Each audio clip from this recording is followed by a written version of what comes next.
Okay, so we're going to solve problem 3.97 in your book. Now, so the problem says that aspirin is prepared by heating salicylic acid with acetic anhydride, and the other product is acetic acid.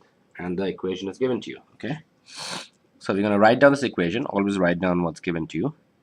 So C7H6O3, that's salicylic acid. So we're going to abbreviate that bit by calling it SA for convenience. The name is too long to keep writing out again and again. And then this reacts with acetic anhydride, which we're going to abbreviate as AA. Now, you don't have to abbreviate it according to the way I've done it. You can abbreviate it according to your choice. You can call it A, B, C, whatever. Okay, whatever is convenient. And then this forms aspirin, which I'm going to abbreviate as ASP. And the other product is acetic acid, and I don't need to I'm choosing not to abbreviate this, okay, because I'm not going to use that in my calculations. And what is given to you is so again, just like the 3.95, we're going to write what's given to us. 2.00 grams acetic acid is given to you, and 4.00 grams 2.00 grams salicylic acid is given to you, and 4.00 grams acetic anhydride is given to you. Okay, now your first job is to calculate the molar masses of these.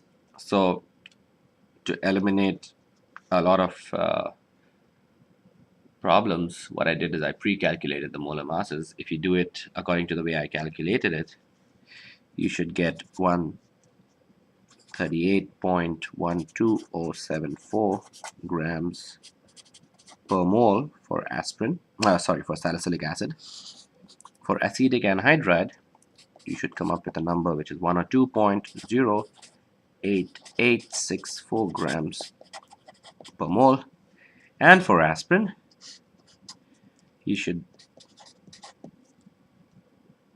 come up with 180.15742 grams per mole. Okay, so now we're set to figure out which one is the limiting reactant, salicylic acid or acetic anhydride. Okay, so for salicylic acid, let's do our calculation. So we're going to set up using dimensional analysis. So we have 2 grams of salicylic acid. We're going to multiply that by the molar mass. So the correct unit factor would be 1 mole salicylic acid divided by 138.12074 grams salicylic acid. That should give you the number of moles of salicylic acid, and then we want to relate it to the stoichiometry of this equation. As you can see, there's no number out here, meaning 1 is to 1. Therefore, we're going to write 1 mole aspirin, divide that by 1 mole salicylic acid. If you do the calculation, crunch the numbers, you should come up with, following all the rules of significant figures, of course, you should come up with 0.0145 moles aspirin. Now, so once you figured out the number of moles aspirin, you really want to figure out what's the limiting reactant before you can calculate how much aspirin is formed. So we want to do the same thing for acetic anhydride. So we write 4 grams acetic anhydride, multiply that by 1 mole acetic anhydride, divide that by the molar mass of acetic anhydride, which is 102.08864 grams acetic anhydride, multiply that by 1 mole aspirin, divide that by 1 mole acetic anhydride. If you cancel out everything, you should get 0.0392 moles aspirin. Now, as you can clearly see, this number is smaller than this number. Therefore, that is the number of moles of aspirin that's going to be produced, thereby indicating that salicylic acid is your limiting reactant. So we're going to write LR under salicylic acid. Now, to calculate theoretical yield, you're basically going to change number of moles of aspirin formed based on your limiting reactant to the mass in grams. So that would be a theoretical yield. Okay, so I'm just going to draw an arrow out here, and I'm going to write theoretical yield in grams would be equal to 0.0145 moles aspirin times the molar mass of aspirin.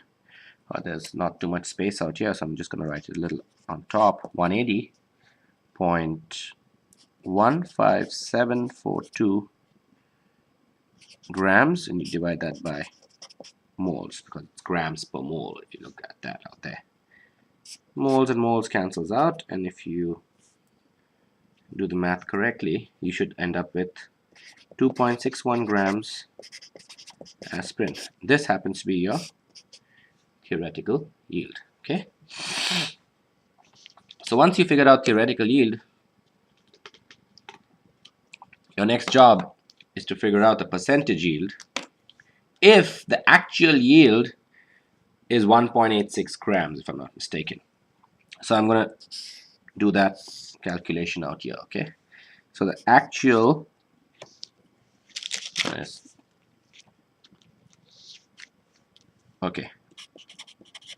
the actual yield is equal to 1.86 grams. So percentage yield, I'm going to abbreviate that, is given by the equation actual yield divided by theoretical yield. I'm going to abbreviate theoretical yield by TY, okay, times 100, which comes out to be 1.86 grams divided by 2.61 grams times 100. And if you do the math correct, you should end up with 71.3%. And that is your answer for the second part of the problem.